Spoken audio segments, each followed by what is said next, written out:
네, 3월 상입니다.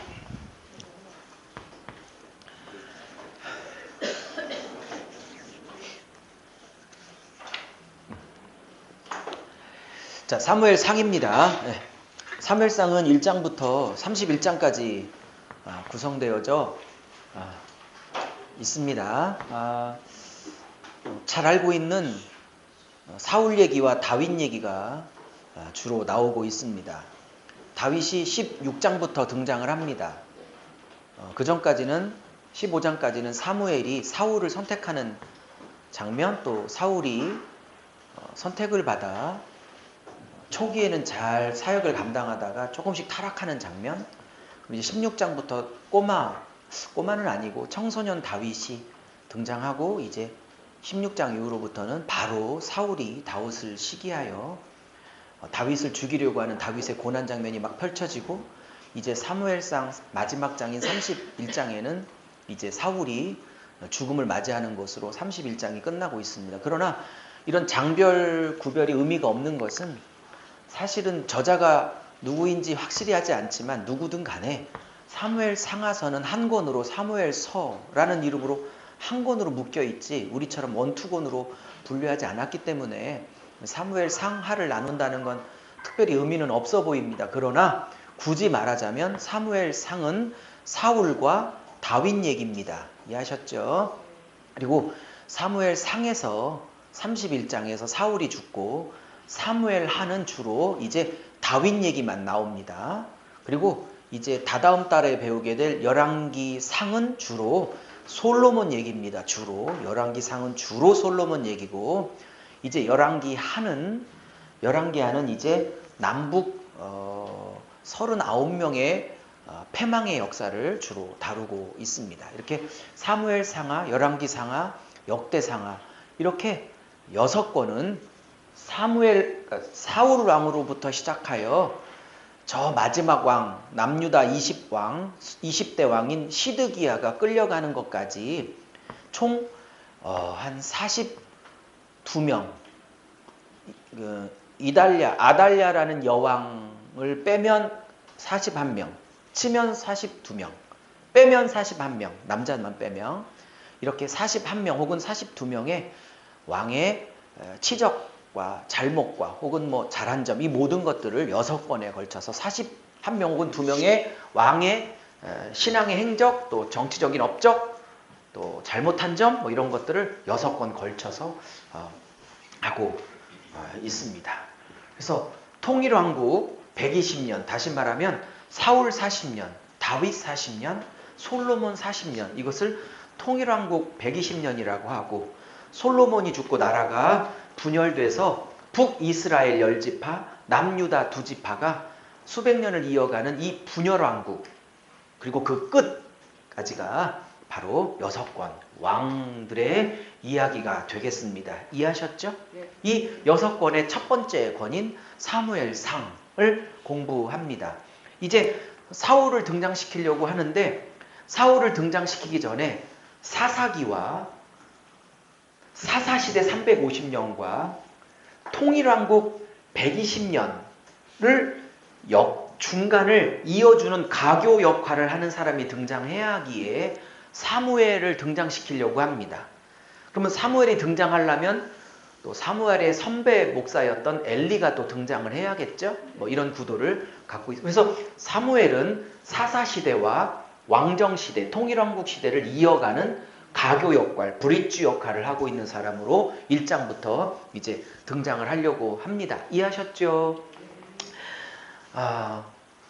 전체적인 틀을 보면 사무엘 상하, 열왕기 상하, 역대 상하, 이 6권이 전부 다 사울부터 시작해서 제일 마지막 왕인 시드기야 왕까지 총 41명 혹은 아달라 치면 42명의 왕 얘기잖아요. 6권이. 근데 이 41명 혹은 42명의 이 왕들은 결국 실패했다는 걸 다뤄요. 그죠? 그리고 역사적인 시간의 순서로는 이게 끝입니다. 그죠? 그러면서 6권은 42명 혹은 41명의 인간의 왕이 세우는 하나님의 나라는 역시 실패할 수밖에 없다는 것으로 결론을 딱 내리고, 그러면 하나님은 하나님의 나라를 이 땅에 세우시는 걸 포기하겠냐? 전혀 그렇지 않다. 그러니 하나님은 실패치 않을 왕을 다시 보내는데 더 이상 인간을 선택하지 않고 하나님의 아들을 직접 보내서 이제 하나님은 당신의 나라를 온전하게 실패치 않을 왕국을 세우시더라. 이렇게 이제 이어갈 판입니다. 성경의 흐름이. 이해하셨죠? 그러면 6권을 이제 몇 달 동안 배우게 될 텐데 6권의 결론은 그거예요. 정도의 차이가 있지만 사람은 그 죄성의 한계로 인하여 하나님의 나라를 온전히 세울 수 없다. 그러기에 하나님이 준비한 새로운 왕이 필요하다. 이것을 6권의 결론으로 내릴 판입니다. 저자들이. 이해하셨죠? 그래서 새 왕이 필요할 것을 독자들에게 계속 기대하게 합니다. 아, 사람으로는 안 되는구나. 그래서 하나님은 그러면 실패치 않을 그 왕을 누구로 보내실 거냐를 독자들에게 기대하게 하고 그 실패치 않을 그 왕은 예수다. 하나님의 아들이다. 라고 마태복음으로 이제 신약으로 연결하려고 합니다. 성경의 저자인 성령께서. 흐름 이해하시죠? 네. 네.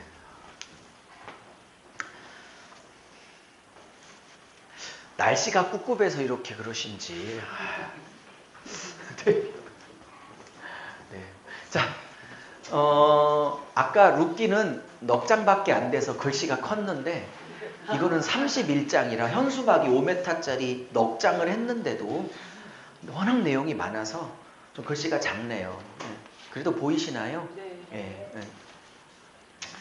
자, 룻기가 은혜가 있었죠. 좀 시간을 조금 많이 썼는데 열심히 달려보겠습니다. 근데 제가 단연컨대 31장까지는 못 할 것 같고요. 네. 사무엘 하로 이어가서 어떤 사무엘 하가 제 기억으로 24장까지인가 뭐 그러니까 조금 짧으니까 하여튼 연결해서 사무엘 하까지는 다음 달에 마칠 겁니다. 그래도 20장은 넘으려고 합니다. 네. 자, 시작할게요. 자, 사무엘상 저자는 사무엘로 봅니다. 전통적으로. 근데 문제는 뭐냐? 사무엘상 24장인가 5장에 사무엘이 죽어요. 그러니까 죽은 사람이 26장부터 어떻게 썼겠어? 그래갖고 25장까지는 인정을 해도 죽고 난 다음에 이후의 기록은 누가 썼을 거에 대한 또 논쟁이 또 많아. 그래서 어떤 예레미야가 썼다 뭐 이렇게 마냥이 논쟁이 많은데 어쨌든 전통적으로는 사무엘로 보고 있고요. 25장에 죽으니까 그 이후 죽고 난 다음부터는 사무엘 이후에 사무엘이 선지동산을 만들었잖아요. 라마나요세. 예? 아시죠? 나중에 나오겠지만 내일쯤 나오겠지만 그 자기가 선지동산에서 신학적 교육을 시켰던 많은 제자들 중에 어느 한 사람이 그 이후에 사무엘과 기록을 이어 썼을 거다라고 봅니다. 근데 그 선지자 중에 한 명이 갓이나 나단이 아니겠느냐. 이렇게 다윗에게 조언을 했던 선지자가 2명이죠. 밧세바 간음 사건을 지적했다는 건 나단이고 그 다음에 타작마당에서 그 다윗에게 조언했던 사람은 갓 선지자고, 그죠? 이 두 사람 중에 하나가 26장 이후로의 저자가 아니겠는가도 대부분 추정하고 있고, 아니면 다윗이 26장부터는 써내려갔을 것이다. 사무엘 하까지. 그러니 본인 얘기가 그렇게 많이 나오지.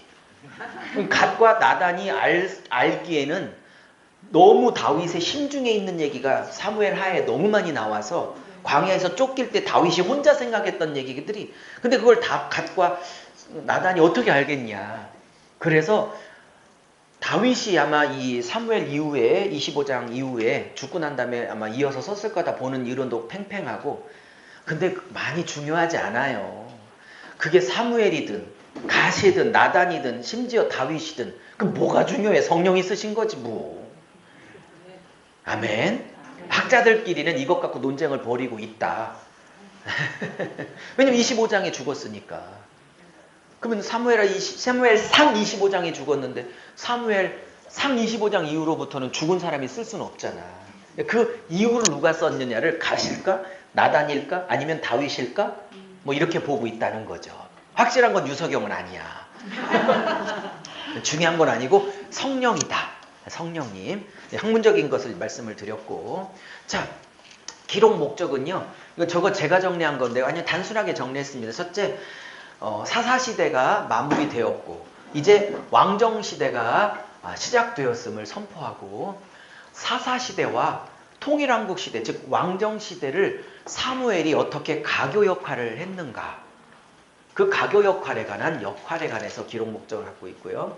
특별히 이제 사무엘 상에서 부각되는 인물은 세 사람입니다. 초기에는 사무엘, 그리고 이제 사울이 왕이 되고 또 사울이 죽자 사무엘 하에서는 다윗이 부각되고, 이렇게 세 사람이 부각되고 있는데 이 세 사람의 업적, 행적, 또 삶의 내용들을 다루고 있고, 제일 중요한 건 하나님이 다윗을 어떻게 만들어 가셨나가 사무엘 상하의 핵심입니다. 오케이? 이 모든 것들은 초점을 어디에 맞추고 있다고요? 다윗에게 맞추고 있어요. 네. 그래서 통일왕국 시대 40, 40, 40, 즉 사울 40년, 다윗 40년, 솔로몬 40년인데 제가 늘 말씀드렸죠. 히브리 사람들에게 이렇게 단어가 3개 겹치면 항상 가운데가 핵심이라고, 키아즘 구조에. 여기는 같은 통일왕국이라 할지라도 가운데 껴있는 다윗, 그 중간에 있는 다윗이 통일왕국 중에서도 핵심입니다. 키아즘 구조로 보면. 그죠? 네.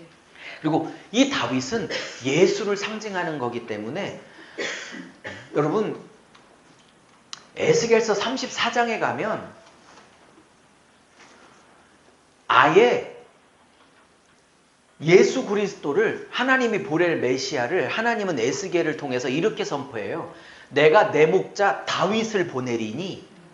사무엘하 7장에는요. 다윗이 성전을 짓는다고 하니까 네 손에 피가 너무 많이 묻혀서 아들을 통해서 짓겠다고 하고, 대신 그 마음이 너무 이뻐서 다윗과 언약을 세우죠. 이게 다윗 언약이죠. 네 자손의 그 보위가, 왕권이, 위가 영원할 거라고. 근데 하나님이 다윗과 언약을 맺을 때 네 후손의 위, 보위가, 왕위가 영원할 거라는 건 인간적인 혈통의 왕위를 말하는 게 아니라 예수 그리스도의 영적 왕국의 왕위가 영원할 거라고 그랬죠. 네. 육신적인 위, 왕위는 시드기야 왕이 두 눈 뽑혀서 끌려갈 때 이미 끝났습니다. 혈통적인 위는. 오케이? 네. 영적인 보위가, 왕위가 계속 예수 그리스도로 영원하는 거지. 그죠? 네. 그걸 다윗 언약이라고 하죠. 그때는 아예 다윗의 후손, 너의 씨, 이렇게 말합니다. 하나님의 왕국을.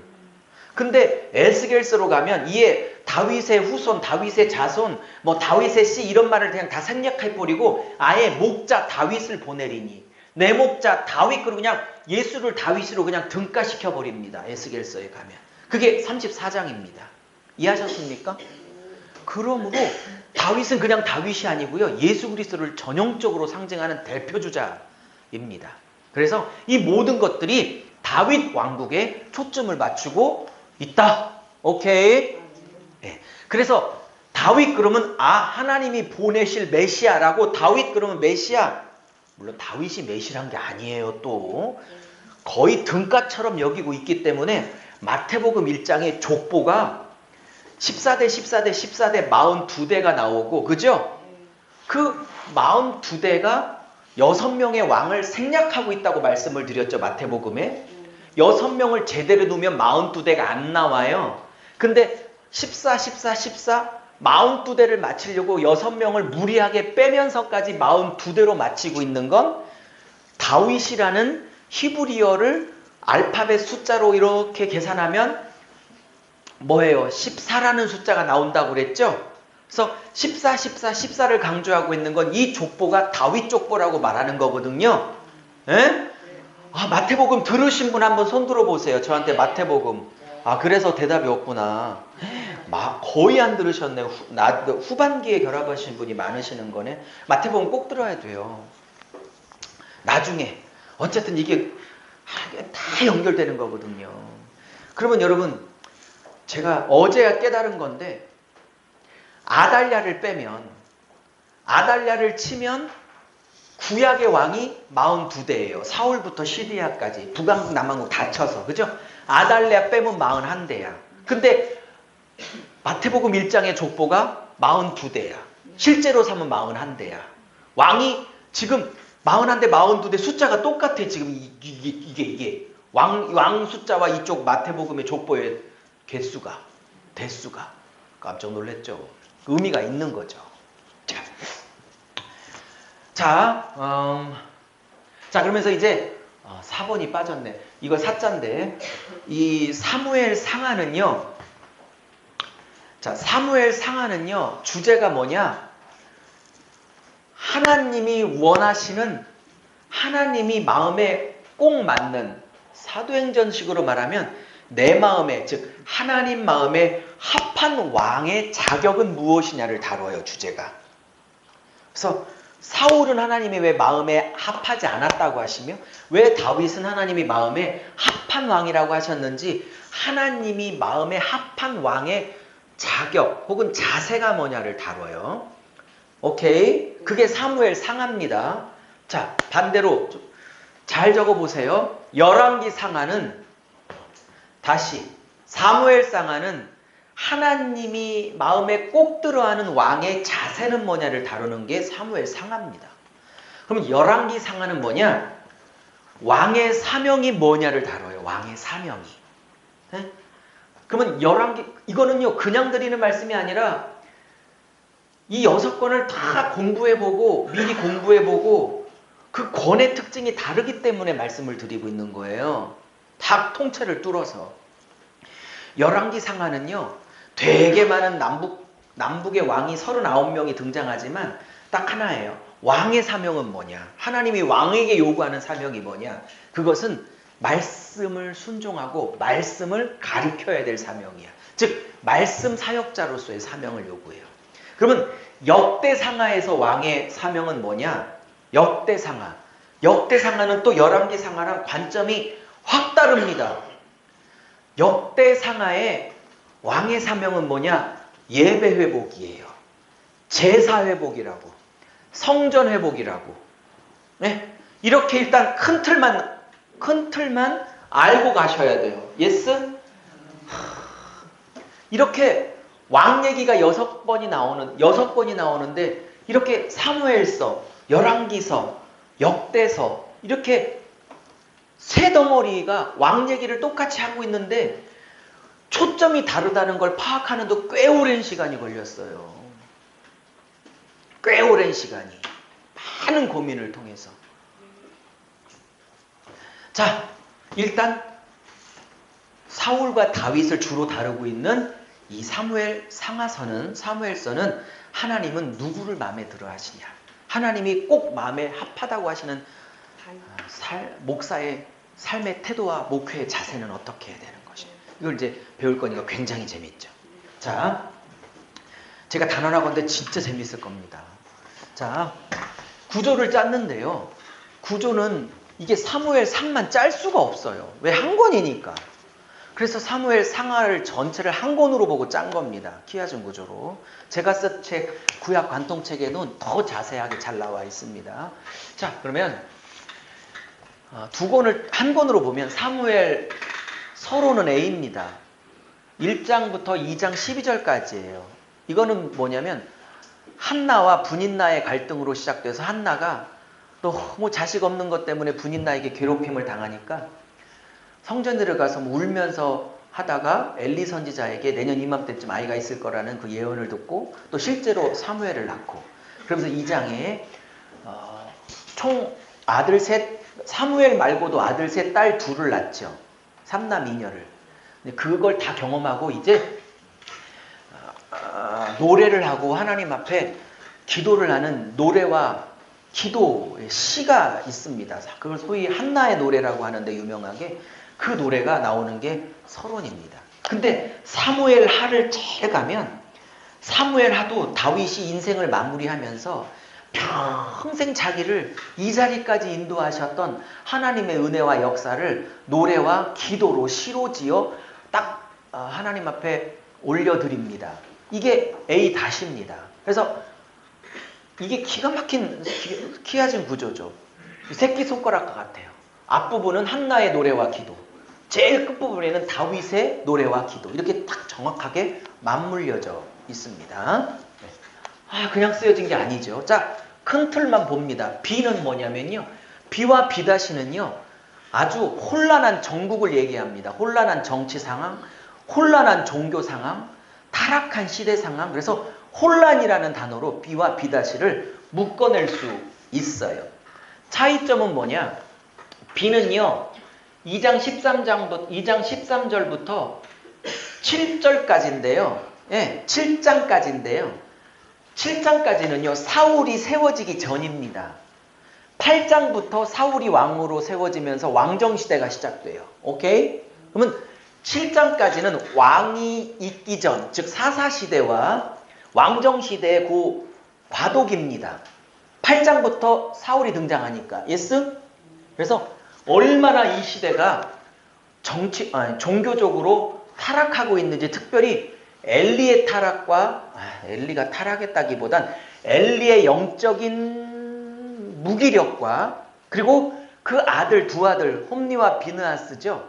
홈리와 비느하스의 철저한 영적 혹은 윤리적 성적 타락, 이것을 다루며 종교적인 타락, 그리고 엘리 가문이 얼마나 철저하게 멸망받는지를 다루며 이 혼란한 시대 배경을 주로 종교적인 측면, 엘리 집안의 타락을 가지고 심판을 얘기하고 있고, 그 다음에 엘리 가문, 즉 하나님의 통로가 되는 이 가문이 타락하고 있는 것 때문에 법궤를 블레셋에 빼앗기는 그 결과로서 이런 얘기까지 다 다루고 있습니다.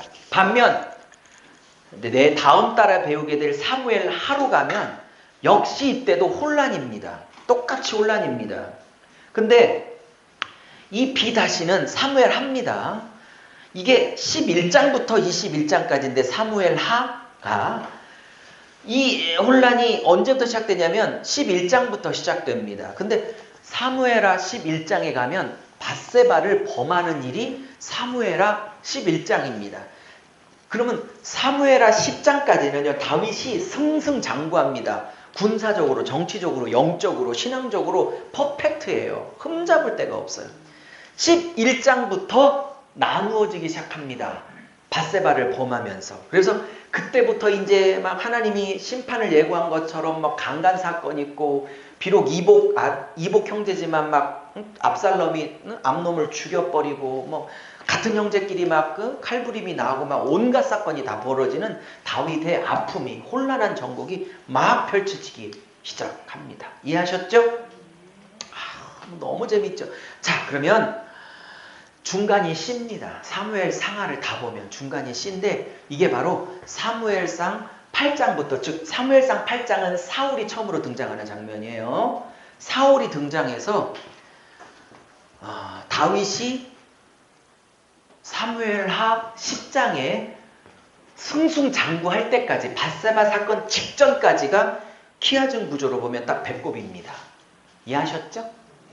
그러면 사울과 다윗이 배꼽이란 뜻이야. 그러면 이 C를 제가 다시 분류했어요.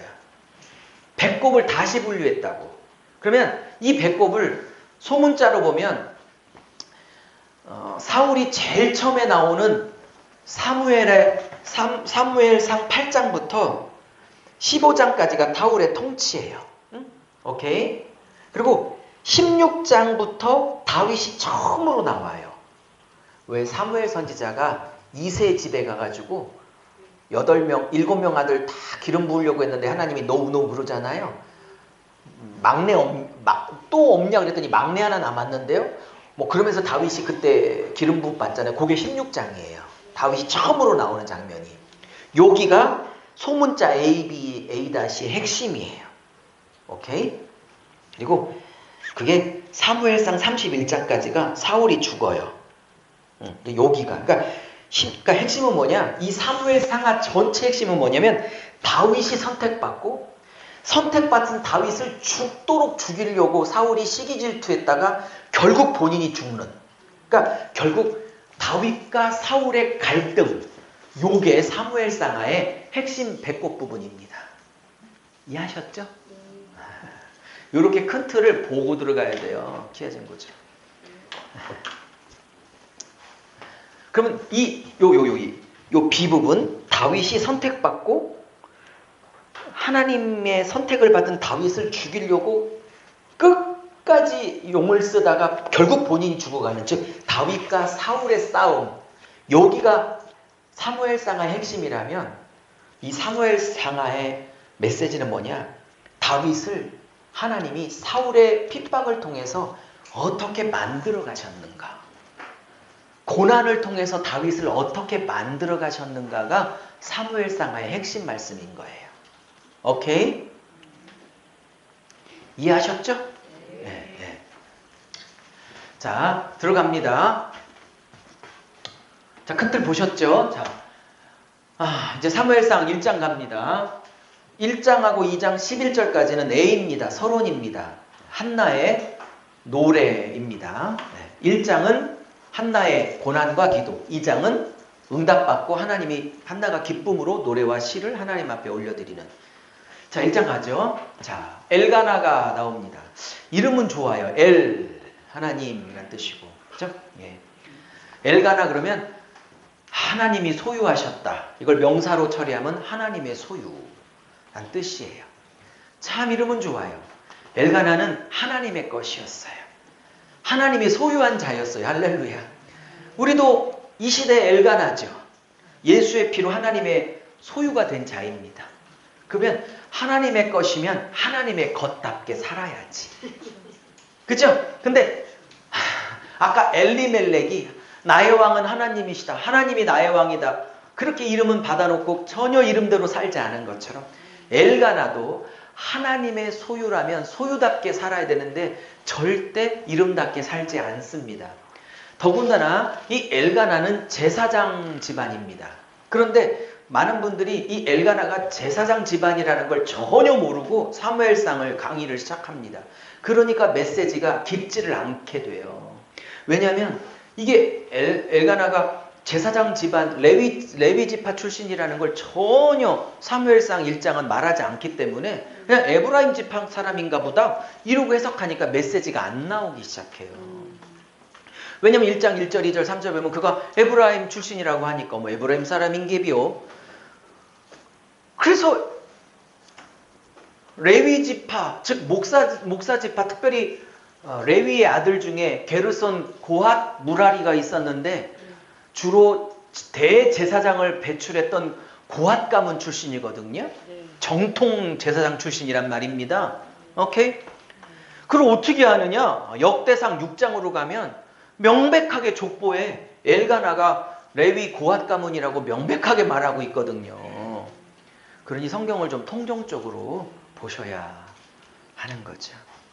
이렇게 제가 확인했으니까 저를 믿으시고 오늘 분위기 이상해. 비 와가지고 지금 비의 영에 붙잡혀가지고 멜랑꼴리 우울해가지고 대답도 안 하고 그러는데 강의하는 목사 힘들어요.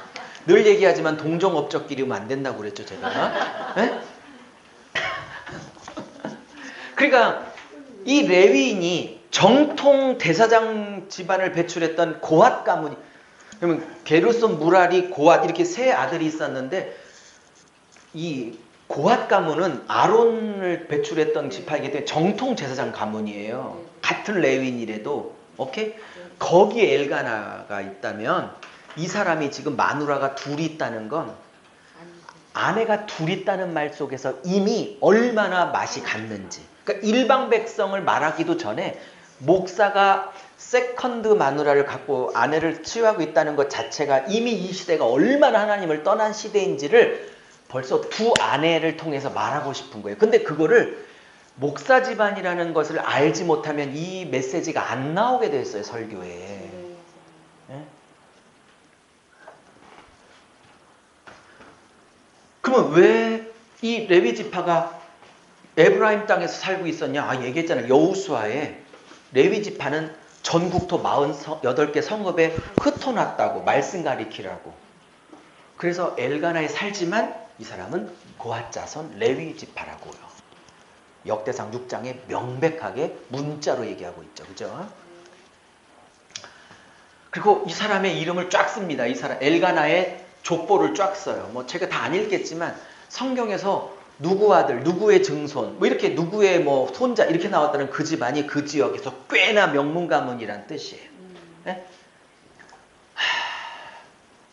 그 이 엘가나, 하나님이 소유로 삼으신 엘가나가 하나님의 소유답게 안 살아.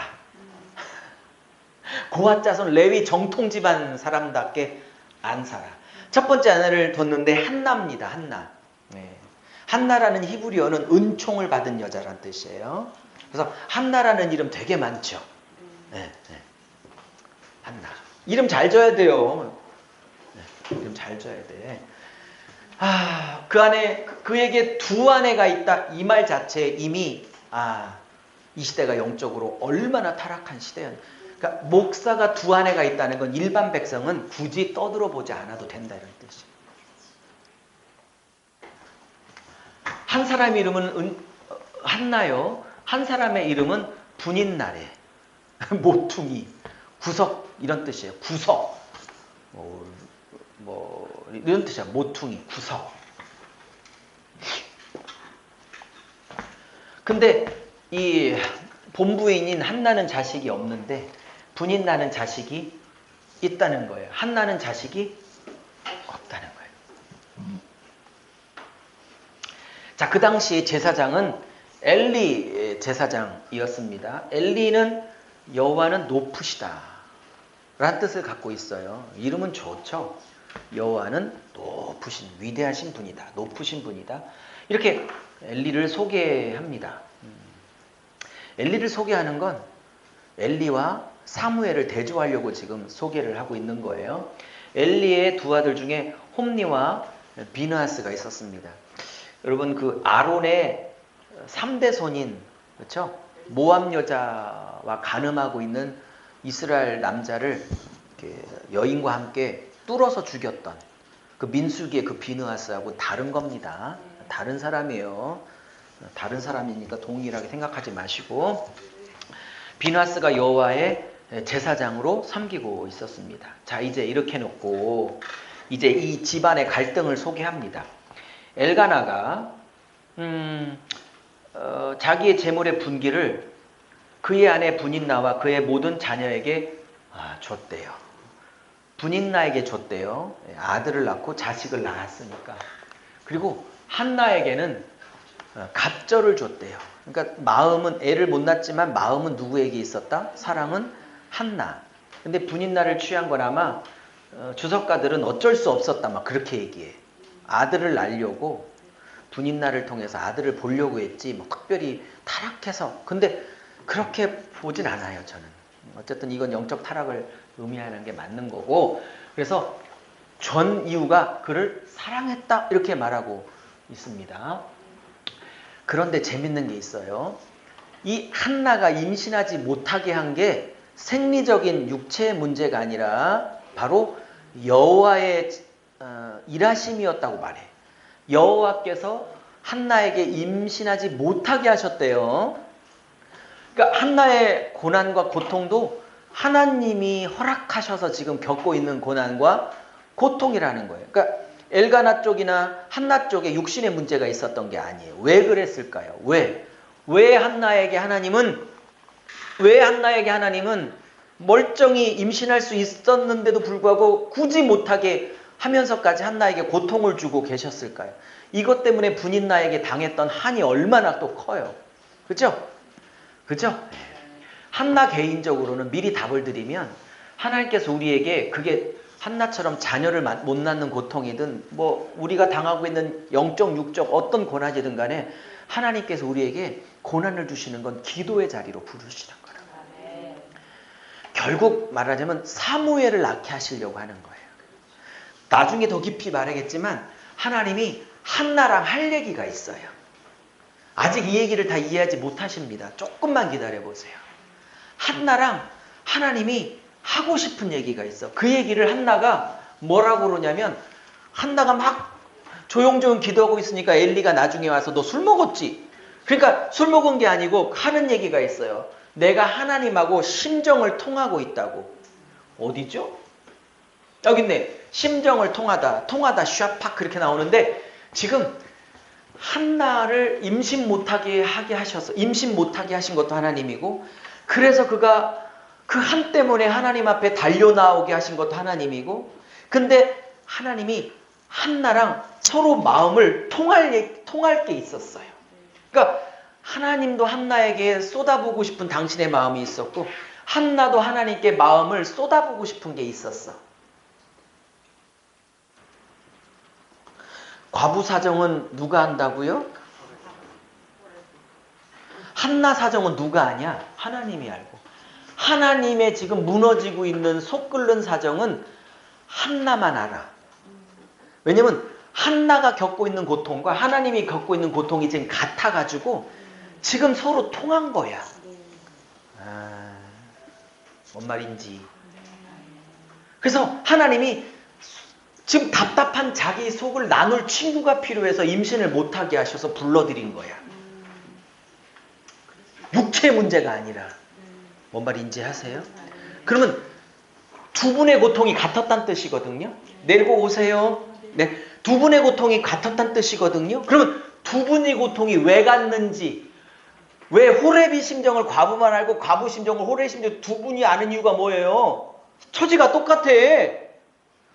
그 하나님하고 한나가 지금 처지가 똑같아. 상처가 똑같아. 그래서 똑같은 사람 불러갖고 하나님이 하소연하려고 불러들인 거야 지금. 그러면 두 분의 한이 똑같기 때문에 이게 서로 심정이 통했다면 한나의 한과 하나님의 한을 읽어내야 돼 여기서. 그래야 이 메시지가 나와 1장에서. 네. 이해하셨죠? 그래서 통할 사람이 필요해서 임신을 못하게 하고 있는 거예요 지금. 육신의 문제가 있어서가 아니라.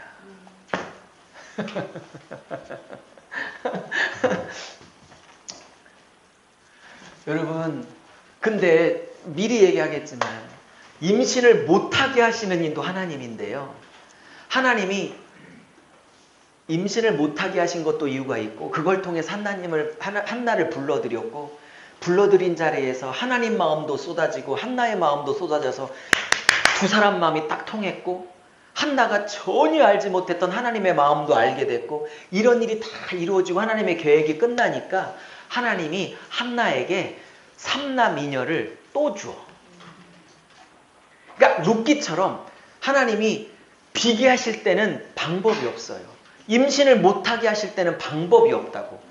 근데 하나님의 계획이 끝나 열어주실 때는요, 배부르게 하시고 남게 하시고 빈손으로 안 돌려버리게 하시고, 한 명도 없었는데 삼남이녀나 거꾸로 주시고. 그죠? 그러니까 하나님이 임신하지 못하게 할 때 나 안 사랑하나 봐 이럴 게 아니야. 난 버렸나 봐 이럴 게 아니고, 내 기도만 안 들어 이럴 게 아니라니까. 에? 목회도요, 생명을 못 낳게 하실 때가 있어요. 에? 근데 생명을 낳게 하실 때는 삼남이녀를 주실 때도 있다니까. 할 일이 있어. 기도의 자리로 불러드리려고 지금 못 낳게 하시는 거야. 부흥이라는 열매, 부흥이라는 자식이 안 나오게 하시는 이유는 지금 뭘 불러드릴 자리가 있는 거예요. 불러드릴 자리가. 뭔 말인지 이해 가실 수 있기를 바랍니다. 여호와께서 두 번이 나오네요. 임신하지 못하게. 6절. 5절에 한 번 나오고 6절에 또 한 번 나오겠어. 임신하지 못하게 두 번이나 딱. 하나님이 하신 일이라고. 자, 그랬더니 이제 노란색으로 처리했죠. 싸가지 없는 노란색. 분인나가 박해합니다. 이게 또 하갈 생각이 나죠. 아들이 위세인지 모르겠어요. 뭐든 또 장희빈 생각나네 또. 분인나가 이제 본부인을 박해합니다. 그의 적수라고 얘기하네요. 적수. 그의 적수. 사실은 적수입니까? 한나를 기도의 자리로 불러들일 하나님의 도구입니까? 언뜻 보면 나를 긁어대는 내 인생의 적수인데, 사실은 저 적수 때문에 열받아서 하나님 앞에 기도의 자리로 들어가게 됐죠. 언뜻 보면 적수인데 나를 만드는 도구지.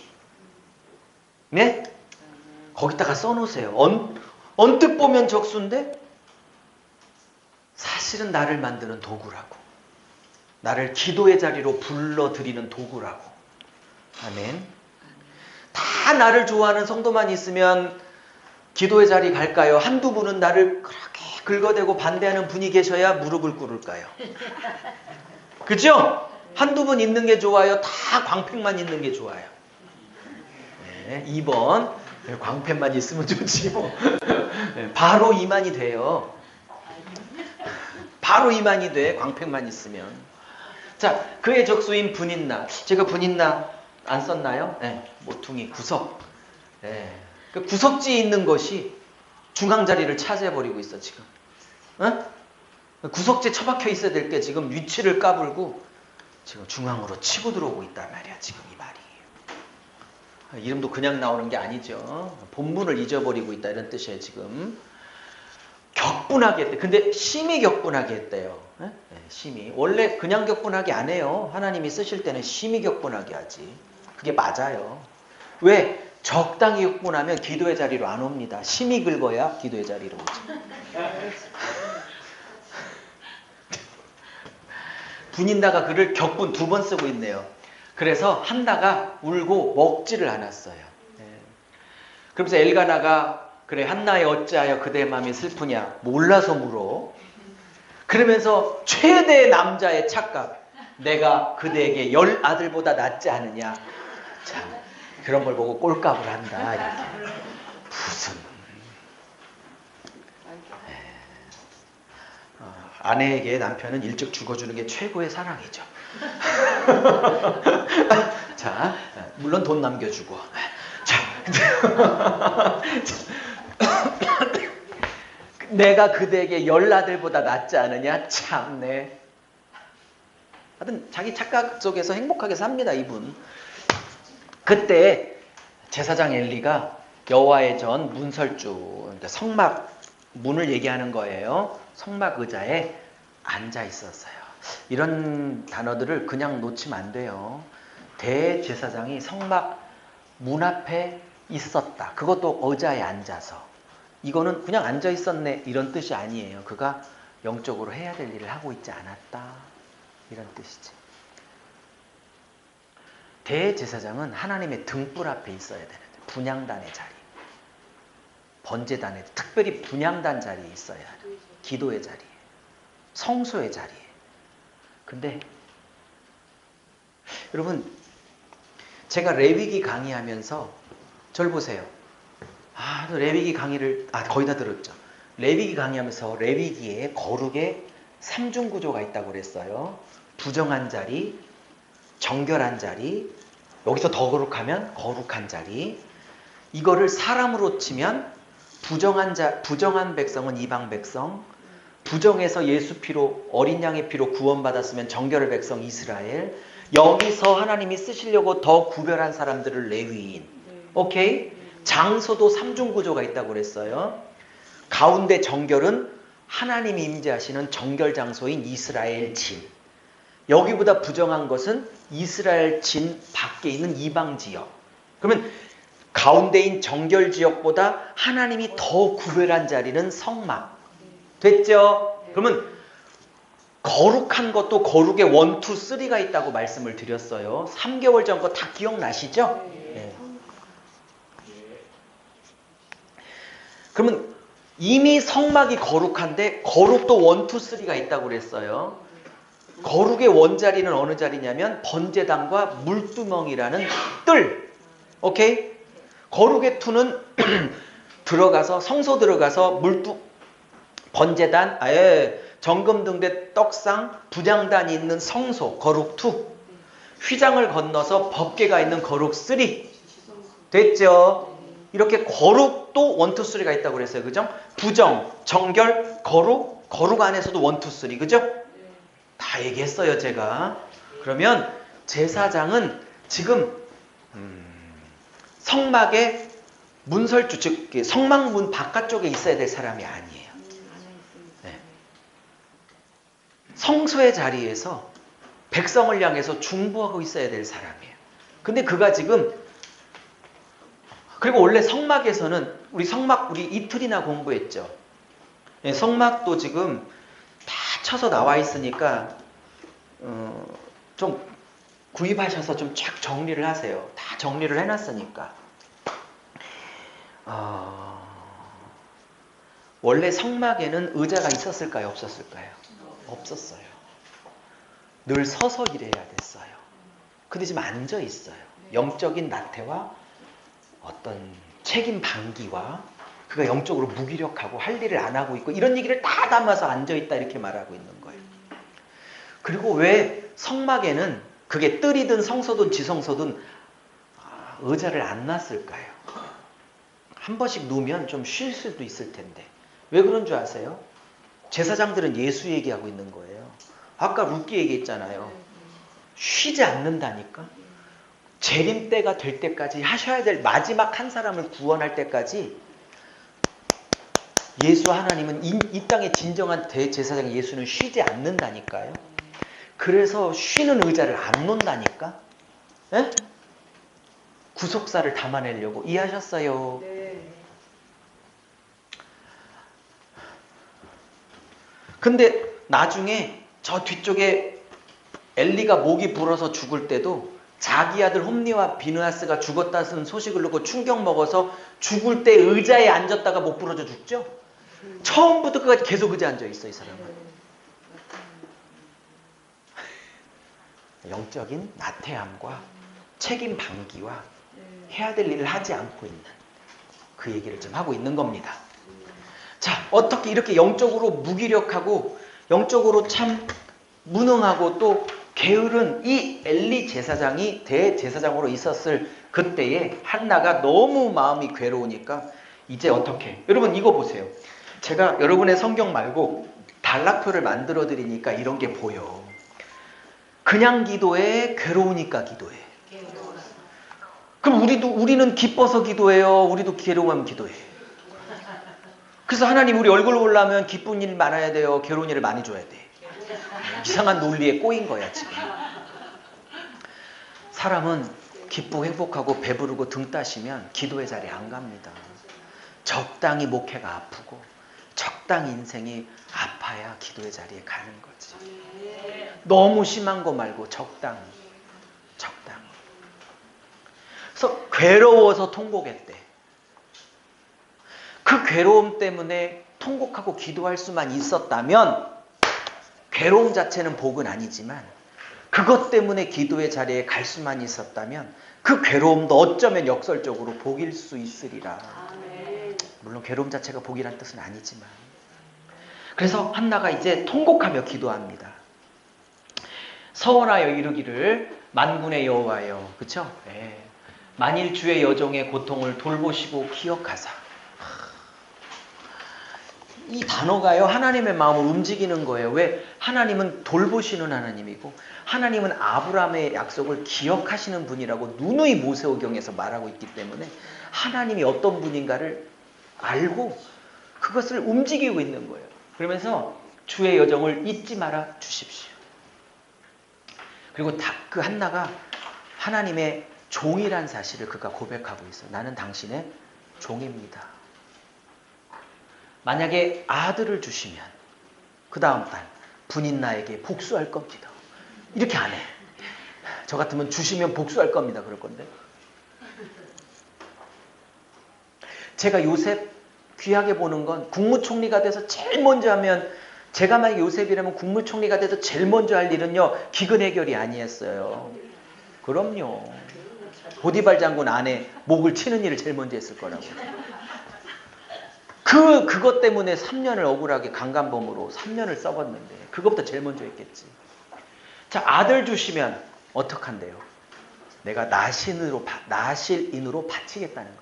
삭도를 대지 않다. 이게 뭐예요? 나실인으로 드리겠다는 거거든요. 그러면 써놓으셔야 되죠. 민수기 6장이죠. 네? 민수기 6장이죠. 여러분 삭도를 대지 않는다는 뜻이 뭐라고 얘기했어요? 제가 민수기 때. 삭도, 머리에 손을 안 대겠다는 건 어떤 의미라고 그래서 영적으로? 이스라엘 사람들에게 머리는 내 윗권위를 상징한다고 그랬죠. 예? 예? 그래서 머리에 나시린이 서원 기간 동안 머리에 손을 대지 않는 건 하나님의 윗번이신 하나님 권위 아래서 순종하며 살겠다라는 걸 말하고 있는 거예요. 근데 이게 평생 나시린이거든요. 제가 추측하기에 사무엘이 머리를 이고 다녔지 않았을까. 하도 길어서 이런 생각을 해봐요. 왜냐면 몇 개월 이게 아니라 평생 나시린이었는데 그 머리를 어떻게 했을까 늘 궁금한 거죠. 자, 너무 지나친 해석은 건강에 좋지 않습니다. 자, 그의 평생에 그를 드리고 삭도를 머리에 대지 않겠다. 그랬습니다. 민수기 6장 써놨네요, 제가. 그가 여호와 앞에 기도하는 동안 이렇게 말하네요. 그 앞에 오래라는 말을 넣고 있지. 하나님이 한나를 만나 주셨는데 결론적으로 기도하는 첫날 만나 준 게 아니에요. 언젠지는 모르지만 하루, 이틀, 3일, 1년, 2년, 3년 쭉 많은 세월이 지나 오랜 기도 후에 그를 만나 주신 거예요. 저는 이런 단어들이 참 은혜가 되기도 하고 도전이 되기도 하고 하나님의 방법이기도 한 거예요. 그가 오래 기도하는 동 그러니까 기도의 시간, 기도의 양, 기도의 분량 이런 것도 중요한 거라고 보여집니다. 그래서 오래 기도하는 동안에 엘리가 그의 입을 주목한즉 이게 속으로 그러니까 여러분 적당히 힘들면 하나님한테 소리질러 싸우죠. 근데 너무 힘들면 소리도 안 나올 때가 있어요. 그런 경험 있으십니까? 지금 그런 때예요. 너무 힘드니까 소리가 안 나와. 그래서 입술로만 움직이고 음성은 들리지 않았어요. 저희 교회도 통성기도 많이 하는 편인데 그냥 조용조용 기도하시는 성도들도 꽤 있거든요. 처음에는 그게 속이 뒤집혔어요. 왜 좀 같이 소리 좀 내서 힘을 합쳐주지. 그러다가 사무엘상 예전에 공부하면서 소리 안 내고 조용조용 해도 하나님이 들으시는 기도구나. 그래서 그건 개인의 차니까 내 스타일로 강요하면 안 되지. 이렇게 고쳐먹은 때가 있어요. 소리가 세냐 안 세냐가 문제가 아니라 심정을 토하고 있냐가 문제야. 소리 고래고래 지르고 심정 안 통할 수도 있어. 소리가 안 나는데 속 깊은 얘기로 하나님하고 통할 때도 있고. 자, 그러면서 근데 이렇게 깊은 기도를 하고 있는데 그가 영적으로 너무 이게 분별력이 없는 이게 예민하지 않는 목사니까 이거를 깊이 하나님하고 심정을 통하다고 안 보고 술 취했구나 이렇게 본 거예요. 그러면서 취한 줄로 생각한 거.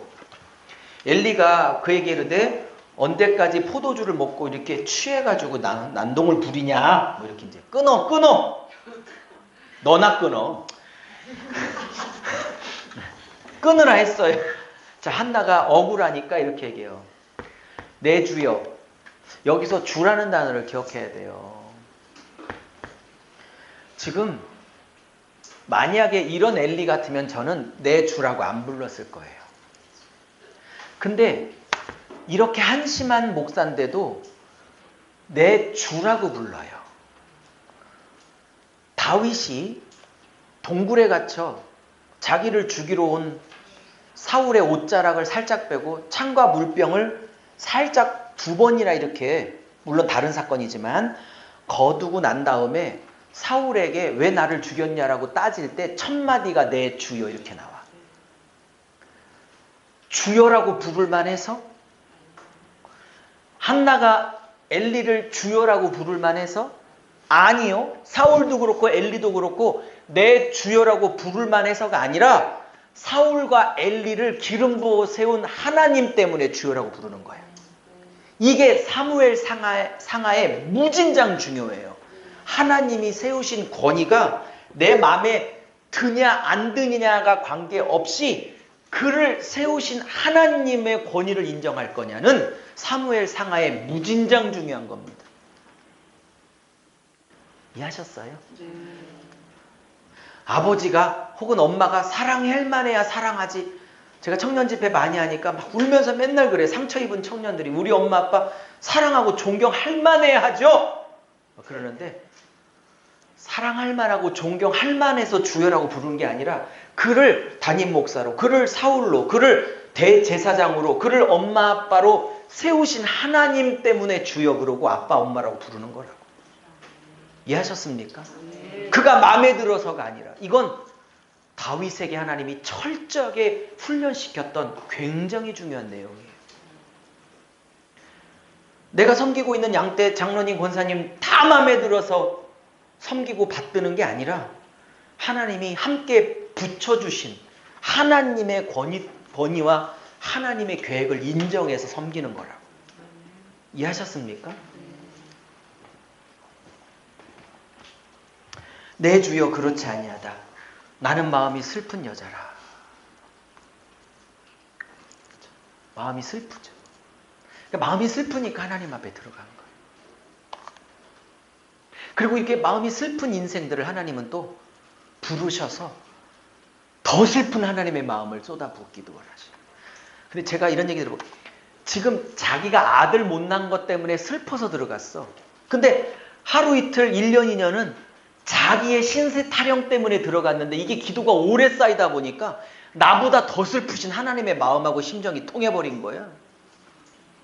그래서 자기 문제 때문에 들어갔는데 더 슬프신 하나님의 마음을 깨달아가지고 자기 아들 없다는 게 문제가 아니라 더 큰 문제 속에 쌓여있고 더 큰 슬픔 속에 쌓여 아파하신 하나님의 마음을 봐버린 거야 이게. 그걸 기도라고 그래요. 내 문제 때문에 시작했는데 기도가 오래 쌓이면서 하나님의 심정이 내 안에 들어오면서 나보다 더 아파하신 하나님 마음이 들어오면서 이제 내 문제가 아니라 하나님의 슬픔에 동참하기 시작하는 거예요. 여러분 나중에 이제 12월 달이 마감하고 이제 구약 2기 내년 1월부터 새 반이 모집되면 10편을 넣을 거거든요. 그럼 150편을 다 못하고 한 10몇 편만 찍어서 이틀을 할 건데 그 중에 10편을 공부하게 될 텐데 처음에 다윗이나 시편에 시를 썼던 저자들이 시편 기자들이 처음에는 지 문제 갖고 시작해. 시를. 근데 그 시를 보면 시가 점점 바뀌면서 이제 자기 문제가 아닌 하나님의 마음에 동참하기 시작해. 그 시가. 뭔 말인지 하셨어요? 지금 이런 모든 해석이 다 어디서 나오냐면 하나님하고 한나의 마음이 심정이 통했다라는, 그죠? 그 마음을 서로 나눴다. 여러분 처지가 비슷해야 마음을 나눠요. 뭔 말인지 하십니까? 지금 한나의 고통과 하나님의 고통이 지금 같아요. 아니 더 커. 나중에 보면 아직 답을 안 드려서 여러분이 그런 거 아닌가 모르겠는데 그 통했다는 말이 그런 거예요. 그래서 자기 문제 때문에 들어갔는데 나중에 알고 보니까 하나님이 나랑 한나입니다. 한나 자기와 마음이 똑같아. 슬퍼하시는 고통이 똑같아. 더 크면 더 컸지. 그래서 심정이 통했다는 거예요. 상처가 같아. 그럼 궁금해 죽겠죠. 뭐 때문에 상처가 같은지 두 분이. 힌트 다 드렸어요. 아들이 없어 한나에겐. 아들이 없다는 건 뭐가 없는 거야? 미래가 없다는 뜻이야. 뭔 말이죠? 무슨 말인지 알죠? 그럼 심정이 통했다는 건 하나님도 미래가 없다는 뜻이야. 이 나라에. 그럼 뭐 때문에 미래가 없을까요 지금?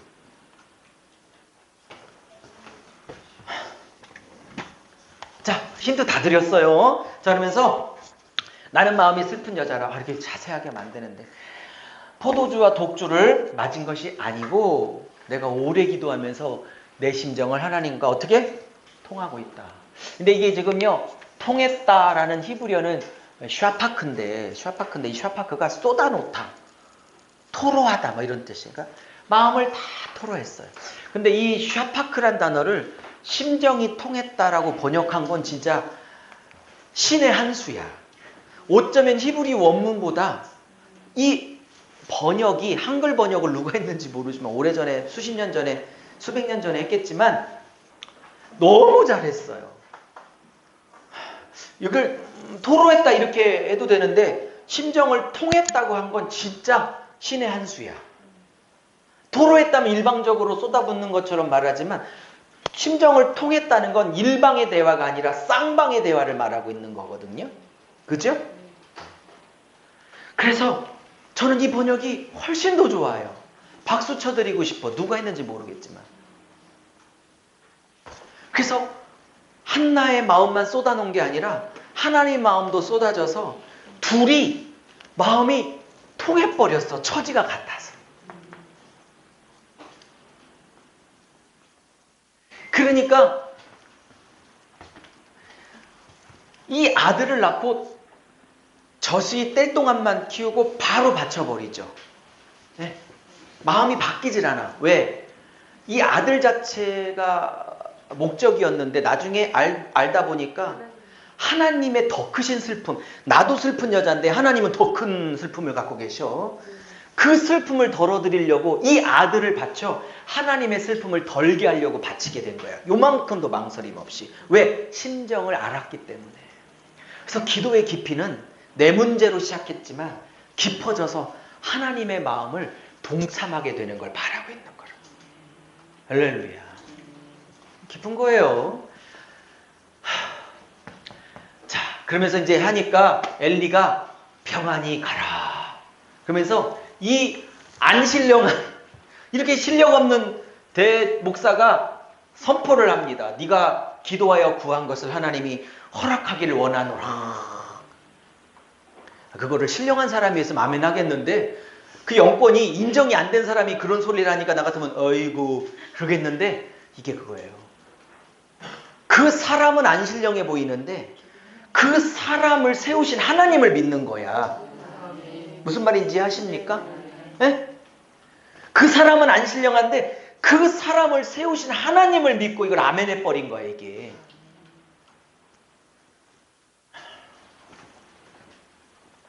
그러니까 내가 신령해야만 쓰는 게 아니라 안 신령해도 쓰시니까 마음껏 안수하시라니까. 하나님이 하시 어차피. 그러면서 이 안 신령한 종의 선포를 하나님의 온성으로 받아버려. 그래서 당신의 여종이 은혜를 받기를 원한다. 그러면서 금식을 끝내버려. 이 안 신령한 종의 안 신령한 선포를. 왜? 하나님의 선포로 받으니까. 아멘. 그래서 믿음으로 먹는 거지. 믿음으로. 얼굴에 다시는 근심빛이 없더라. 그러니까 제가 가끔 여러분 교회 부흥이 있을지다 막 하잖아요. 안 신령해 보이잖아 제가. 그래도 저가 아닌 저를 세우신 하나님을 믿고 아멘 하십시오. 하십니다 하나님이. 그리고 여러분도 내가 이렇게 안 신령한데 상관없어요. 하나님 하실 일을 하신다니까. 어떤 중국에서 사역한 분들이 막 한국에서는 한 번도 못 고쳤는데 중국 가서 중국 초기에 기도만 하면 막 안진뱅이 일어나고 눈이 막 진짜 실명한 사람이 눈을 뜨고 내가 이렇게 한국에 잠깐 귀국했대. 막 그런 얘기 했더니 막 안수해달래. 한 번도 안 났더래. 중국이니까 고친 거야. 나의 실력과 관계없이 하나님이 때가 되면 하시고 하실 상황이 하신다니까. 나의 실력과 관계없이. 그러니까 마음껏 하세요. 그래서 엘가나와 한나가 동침함에 여호와께서 그를 생각하신지라. 그렇죠? 사무엘을 낳았어. 보세요. 아까는 아들을 임신을 못하게 하셨더라. 여기는 생각하셔서 아들을 낳게 하셨더라. 언제는 못하게 하고 언제는 낳게 해? 같은 하나님인데 왜 못 나게 하실 땐 이유가 있어. 불러드리려고 그래. 기도의 자리에. 그리고 왜 불러드리냐? 당신의 더 크신 슬픔을 나눌 친구가 필요해. 그래서 당신의 마음을 나누고 한나가 하나님의 마음을 깊이 동참하고 아들 없는 자신보다 이 시대에 미래가 없어. 왜? 답을 드릴게요. 두 분의 마음이 왜 합했냐? 지금 아들이 없다는 건 자신에게 미래가 없다는 거죠. 그죠? 그래서 나오미와 룻도 보아스를 기업물을차를 통해서 미래를 확보한 거거든요. 그죠? 네. 그럼 하나님도 아들이 없는 한나와 지금 처지가 똑같아. 심정이 통해. 하나님도 미래가 없어. 아들이 없는 미래가 없는 룻이라네. 한나처럼. 왜 하나님의 미래가 없을까? 이 나라에. 지금 하나님의 음성을 전해주고 율법을 제대로 가르쳐야 되고 이 나라를 말씀으로 이끌어야 될 엘리는 지금 의자에 앉아서 맨날 그러고 있지. 그 아들인 홈니와 비느하스는 여자랑 성막에서 수종드는 여인이랑 맨날 음란을 즐기고 있고 제사용으로 바친 거 하나님 앞에 드리기 전에 지들이 먼저 고기를 취하고 난리를 치고 있지. 그러면 제사장이 이렇게 타락하고 있으면 백성들에게 하나님의 뜻과 의도를 가리켜야 미래가 생기는데, 오케이? 그 미래를 복되게 할 통로인 제사장이 꽉꽉 막혀 있으니 이 나라의 미래가 있겠냐고요, 지금 이게. 그러니까 미래가 없는, 아들이 없는 한나나 이 시대에 당신의 뜻을 전달할 수 있는 백성과 아들이 없는 하나님이나 처지가 똑같다니까. 그 미래가 없는 거는. 뭔 말인지 아십니까? 네. 그래서 자기 문제 때문에 들어갔는데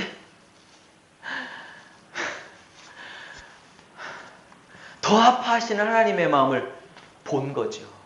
그걸 딱 보는 순간 당장 드릴게요. 이렇게 나온 거예요. 그래서 내 아들을 통해서 말씀하시는 도구로 사용하시도록 이렇게 드립니다. 요만큼도 갖다 하나님 앞에 바칠 때 주저함과 미련함이 없어요. 더 크신 하나님의 마음을 봤기 때문에. 제 해석입니다. 제가 보는 사무엘 1장. 자, 한나가 임신하고 때가 이름에 아들을 낳아 사무엘, 아시죠? 사무엘, 하나님은 들으신다라는 뜻이에요. 그래서 내가 구하여 그 들으심을 얻었다. 사무엘, 하나님은, 그러니까 여러분 사무엘은 여러분 평생 기적을 한 번, 초월적 기적을 일으킵니까? 안 일으킵니까? 한 번도 없죠. 한 번도 없어요. 굉장히 위대한 종이죠. 여러분 사무엘은요, 기도의 종이에요. 기도의 종. 하나님께 구하면 하나님께서 그의 기도를 들으십니다. 그 말을 이따가 1장 후반기에서 이렇게 말해요. 그의 말로 땅바닥에 한마디도 떨어지지 않게 하셨다. 기도하면 하나님 그 기도를 들어. 할렐루야. 엘리야나 모세처럼, 베드로나 바울처럼 무슨 기적적 사건이 단 하나가 없어. 그냥 기도하면 하나님이 그 말을 책임져. 얼마나 부러운지요. 자, 여호와께 매년 절기 제사와 서원제를 올려 들어갈 때 한나는 안 올라갔어. 왜? 사무엘을 아직 젖을 못 뗐기 때문에 이 아이를 젖을 먹이고 있고, 이 아이들을 젖 떼면 이제 보낼 거니까, 너무 어리니까 이제 젖을 떼서 이제 엘리에게 바치게 되죠. 하나님께. 젖 떼거든 내가 그를 데리고 가서 여호와 앞에 뵙게 하고 그 다음에 거기에 영원히 있게 하겠다. 평생 나실인과 평생 제사장으로 드린 겁니다. 여러분 쭉 해서 그냥 20분에 맞춰도 돼요? 네, 쉬지 않아도 되겠죠? 네. 엘가나가 이르되 그대의 소견에 옳은 대로 하라. 엘가나도 그거를 동의를 했습니다. 또 엘가나도 얼마나 이뻤겠어요. 이 사무엘이 그렇게 사랑하는 한나의 장자인데. 그렇지만 한나의 결정과 하나님과의 약속을 또 엘가나도, 또 자기도 제사장이니까 를 옳은 대로. 근데 이 표현 사사기에서는 자기의 소견에 옳은 대로 행하였다라고 굉장히 부정적으로 쓰고 있죠. 예? 근데 사무엘상은 이걸 또 긍정적으로 쓰고 있어요. 왜? 이 생각이 하나님의 생각과 일치하고 있는 한나의 생각이었기 때문에. 그죠? 네. 그래서 각자의 소견이 하나님과 일치하고 있냐, 일치하고 있지 않냐가 중요한 거예요. 자, 여호와께서 그의 말씀대로 이루기를 원하노라 라고 이제 남편이 이걸 허락을 합니다. 그래서 그의 아들을 양육하여 젖되기까지 기다리다가, 젖을 어느 정도 떼니까 한 5살, 6살 이렇게 보는 사람도 있고 3살, 4살 뭐 이렇게 보는 사람도 있고, 어쨌든 뭐 젖을 그렇게 오랫동안 먹이지 않죠. 예. 그래서 실로에 있는 여호와의 집에, 실로에 있었잖아요. 성막이. 여호와의 집에 나아가서, 근데 아이가 어렸다라는 말을 지금 쓰고 있네요. 그래서 한나가 이르되 내 주여 당신의 사심으로 맹세합니다. 이건 지금 내 주여는 누구냐면 엘리 제사장입니다. 그래서 몇 년이 지나 이제 아이를 데리고 가니까 이렇게 말. 나는 여기서 4주 당신 곁에서 서서 여호와께 기도했던 여자라. 이렇게 말하는 거예요. 몇 년 전 사건을 얘기하는 겁니다. 근데 내가 이 아이를 위하여 내가 기도했었는데 내가 구하여 기도한 바를 여호와께서 허락하신지라. 그렇죠? 저와 여러분도 하나님 앞에 구하여 기도한 걸 하나님이 허락하시는 응답의 역사가 있기를 축복합니다. 우리 교회 표가 가려져 있네. 우리 교회 금년의 표가 좀 가렸지만 응답의 한 해예요. 저희가 10주년이거든요. 평생 기도를 하나님이 2018년에는 응답하시는 한 해가 됐으면 좋겠다. 평생의 기도 2018년에 응답받으십시오. 그리고 이제 금년을 시작했거든요. 그래서 이 말을 줄이면 사무엘이죠. 사무엘이 구한 바를 들으셨다. 그런 뜻이니까. 그죠? 네. 그래서 그러므로 나도 그를 여호와께 드리고, 그죠? 그의 평생을 여호와께 드립니다. 이게 나시린으로 평생을 드리겠다는 거예요. 그가 여기서 여호와께 경배하다. 왜 약속을 지키고 있을까요? 이 아들 아까워서 어떻게 줘? 그죠? 지금 아직 이 아들을 바치면 내가 삼남이녀 서비스로 줄게. 이런 거 아직 약속 못 받을 때예요. 네? 이 아들 바치고 나면 분인 나가 또 어떻게 할지 몰라. 그리고 또 난다는 보장도 없어. 지금 삼남이녀를 확보하고 이 장남은 주겠습니다. 그러면 이해가 가. 아직 그런 얘기가 없다니까. 근데 이 아들을 쉽게 아무리 약속했어도 바치고 싶겠냐고요. 목사님 같으면 할 수 있겠어요? 어렵겠죠. 그죠? 하나님 그때는 그때고요. 나올 판이죠. 여러분 방광이 견딜 수 있겠어요? 좀 쉴까요? 네. 방광 때문에. 네. 5분만 쉬고 이어가겠습니다. 5분만 쉴게요. 네. 화장실을 가시는 분이 많아서 끊어야 될 것 같아요. 5분만 쉬겠습니다. 네.